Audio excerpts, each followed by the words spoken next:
கோலாலம்பூரில் இன்று தொடங்கிய 47வது ஆசியான் உச்ச மாநாட்டில் அமெரிக்க அதிபர் டொனால்ட் ட்ரம்ப் பங்கேற்க வந்ததற்கு எதிர்ப்பு தெரிவித்து இன்று காலை டத்தாரான் மெர்டேகாவில் சுமார் 100க்கும் மேற்பட்டோர் கூடி அமைதி போராட்டத்தில் ஈடுபட்டனர்.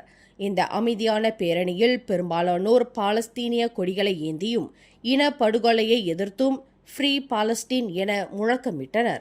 முன்னதாக ஆர்ப்பாட்டத்தை அம்பாங் பார்க் பகுதியில் நடத்த திட்டமிட்டிருந்த போதும் காவற்படை அப்பகுதியை மூடியதால் வேறு வழியின்றி தடையை மீறி டத்தாரான் மெர்டேகாவில் ஆர்ப்பாட்டம் நடத்தப்பட்டது.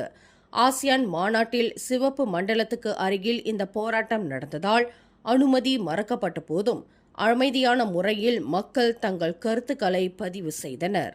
மேலும் செய்திகளை தெரிந்து கொள்ள கீழே இருக்கும் பெல் பட்டனை அழுத்துங்கள். உங்கள் மகிழ்ச்சியை வெளிப்படுத்த லைக் மற்றும் ஷேர் செய்யுங்கள். தொடர்ந்து திசைகளோடு இணைந்திருக்க சப்ஸ்கிரைப் செய்யுங்கள்.